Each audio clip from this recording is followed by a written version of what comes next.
everybody. This is Alan Ellman, the blue collar investor, with today's option selling question of the day. Today's question comes from author, which was sent to me on April 13th, 2026. I've titled this one, How to Avoid Covered Call Writing Mistakes. I really love this question. And actually, folks, this is the 245th Ask Alan video I'm producing. This one's one of my favorites. Just keep in mind also that the only place to access the entire library of all 245 Ask Alan videos is on our premium member site. So if you're a member, just log in and scroll all the way down on the left side, and you'll have access to the entire library. We add a new one every month. So here's author's question to me on April 13th. Hello, Alan. I just purchased your entire program, and I am serious about making this work for my family. As I study your comprehensive material, can you give me a heads up as to some of the more common errors retail investors make with covered call writing, so I can make sure to avoid them as I work my way through this process? Thanks a lot. And it's signed, I love this, a very determined author. Well, I'm telling you right now that author sounds serious, and because of that, he will be successful, and I'll do everything I can to make sure that happens. Okay, so what are the more common errors author wants to know? Let's get started. Now, let me start with this. We all make mistakes, and certainly I made a lot of them back in the day in the mid-90s when I started teaching myself these low-risk option selling strategies, covered call writing, cash secured puts. Now, to me, the most important part of author's email was the fact that he was so determined, because that is a recipe for success right there. He's not saying, tell me what to do and I'll just follow whatever you do. He's saying, I'm going to make sure I learn this process. And I just love that. Now, making a mistake, a lot of people could feel down when they make a mistake, dejected, if you will. But it actually could be a huge positive if you learn a lesson from it and then just never do it again. So embrace these mistakes, just don't repeat them. Now, in this video, I will offer 5 of the most common, not all of them, but the most common mistakes that I've seen retail investors, professionals too, make over the years. And believe me, I made these very same mistakes when I first started out back in the mid-90s. Now, once again, the good news is that they are very easy to avoid, and I'll show you how to do that. So, in no particular order, let's get started with 5 of the most common mistakes that I've seen investors make when they're starting out option selling. Number 1, starting too soon. So, as you know, I do webinars online. I do seminars in person. I travel the entire country. Sometimes I'll go out of the country, and I have live audiences. And when I have a live audience, I am looking them right in the eye. What do I see? I see a lot of excitement. Well, they're saying, I can't believe this. As soon as I click my computer keyboard, cash goes into my account. Yikes, that's instant gratification. I love it. But you have to take your time. There are 3 skill sets that must be mastered if your goal, like mine, is to achieve the highest possible returns. What are those skill sets? Stock selection or ETF selection. If you're a member of the Blue Collar Investor, we'll do that screening process for you. But you have to know what are the best and most appropriate underlying securities to use. That's step 1. Step 2, what options should I select? One size definitely does not fit all. Are you going to be aggressive, traditional, or are you going to be defensive in your trades? That will dictate what option you're going to select. What are my goals? How much am I looking to generate? We have to know that ahead of time. Otherwise, how the heck are we going to know what strikes to select?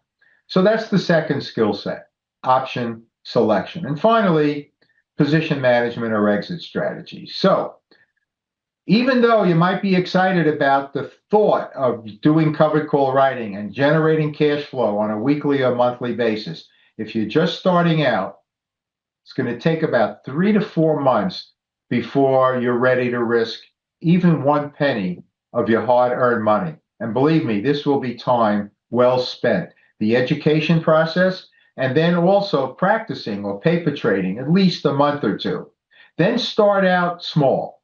If you have 300,000 to invest, start out with 50 and then work your way up. And as your portfolio builds up more and more inherent wealth in it, your confidence level will grow as well. And then you can start adding more and more positions, more and more cash to your options portfolios. That's exactly how I did it. Number two, they're attracted, these are mistakes now, to high implied volatility stocks. So when we sell options, what are we selling? We're selling time, how much time till the end of the contract, and volatility. Certain securities have low volatility. Certain securities have very high implied volatility. Now, the greater the time to expiration, right, the higher the premium in a dollar amount. We'll get to that later in this video. High implied volatility securities will generate higher, sometimes much higher premiums. That's what we're selling, time and volatility. Now, those new to options tend to be attracted to these very high implied volatility stocks. Why? Because they're getting more money. It's as simple as that. But what they also have to factor into the decisions is not only the amount of money you're getting, but the risk inherent in those trades, the risk to the downside. So higher implied volatility, yes, you'll get way higher premiums, but you're also taking on a lot more risk to the downside. So you have to determine how much risk am I willing to take and what are my goals in terms of my initial time value returns when I enter a trade.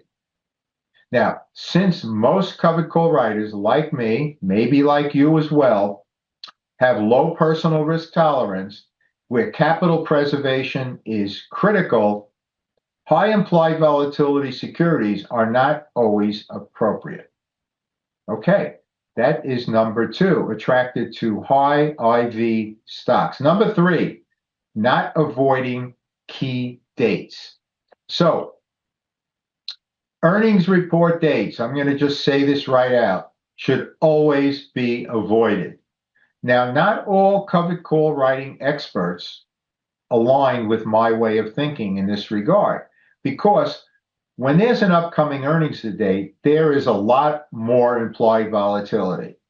People betting one way or another. It's going to miss, it's going to beat, whatever. Ex-dividend dates should also be avoided if share retention is critical. So always avoid earnings dates because they're too risky, in my humble opinion, and avoid X dates only if share retention is critical to your particular strategy. So never, ever have an option in place if there's an upcoming earnings report, and always avoid X dates if you want to make sure your shares aren't sold, because X dates are the main reason for early exercise of our covered call writing options. Okay, that is number three. Number four, not being prepared to manage your trades.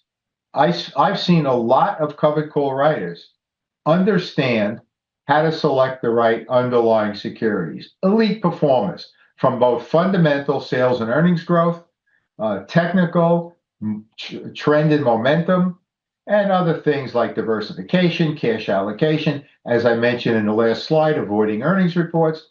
They know that. They may also know how to select the right options. Out of the money covered calls in traditional and more aggressive positions, in the money covered calls in more defensive situations. They may know how to do that. So they know how to enter their trades. But do they know how to manage their trades? What happens if the price of the stock starts falling dramatically? What do? What if the price of the stock goes to the moon? They didn't expect that to happen. What do? So, unfortunately, one of the mistakes being made is not being prepared to adjust your trade with exit strategy opportunities. And, can you generate more than a max return? I'm here to tell you that you can. So, you have to be prepared for every single possibility, not after you enter the trade, but prior to entering the trade. And that's just as important as the first two required skill sets of stock selection and option selection.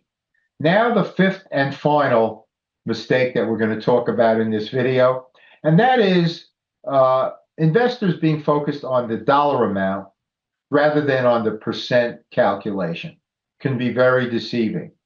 And this particular error is much too common. I've seen it so many times. What if a trade for a particular strike can generate $100 a contract? Now, that same strike, but a different expiration, can generate $500 a contract. And that same strike with the same stock, but a different expiration date, can generate $2,000 a contract. Which one would you select? Okay, we're going to use a real life example with Intel Corp listed on the NASDAQ exchange on the ticker INTC. So I'm going to tell you now how to figure out whether we should focus on a dollar amount or a percent amount. I'm showing you now screenshots that I took on April 13th when Arthur sent me this email with Intel when it was priced at 62.36. And I'm going to show you now three different option chains. The top one here is the 1 month, May 22nd, a little more than a month out. And that 65 strike generated a bid price of 480. Now you may be able to negotiate that a little bit higher. I'm just going to use in this particular video the bid price that's published, $4.80. Now a shorter dated option, the April 17th, so a week out, same strike, 65, had a bid price of $1.16. Now let's look at the almost a year out, March 19th, 2027. The others were 2026. Same strike, 65. That had a bid price of $14.65 a share. Folks, that's $1,465 for every contract sold, right? Now, how many of you out there would have selected that one as opposed to these two up top? Come on now, be honest. Some of you at least would have selected that one. That's the shiny object, the big dollar amount return, not factoring in the time to expiration. Let's use the BCI Trade Management Calculator now to get a realistic view as to which would in fact be the best one to select. Now you see here on the top section, we entered the three trades. Intel was trading at 62.36 on April 13th, same for all three selections, and all three had the same strike, 65, right? But we have different expiration dates. We had the 417 weekly, we had the 522 monthly, and we had the 319.27 almost yearly. You'll notice the three bid prices, $1.16, $4.80, and then the big one, $14.65. Now in the middle section, ladies and gentlemen, I'm showing you the green section here, days to expiration, 5 days for the weekly, 40 for the little more than a monthly, and 341 for the almost 1 year out. Okay? Now, I want you to take a look now in the brown cells because this is going to tell you everything you need to know. If you take a look at the dollar amounts, 116 in the pink cells, 480 in the for the monthly, 1465 for the almost a year out. A lot of people would go for that 1465, the big bucks to get started. But let's look in the brown cells now at the actual percent calculations. This is really the most important thing. In the weekly trade, it's a 1.86% return, annualizing out to more than 135%. So the one with the smallest dollar amount has by far the greatest percent return annualized. The monthly 7.7% return, annualizing out to 70%.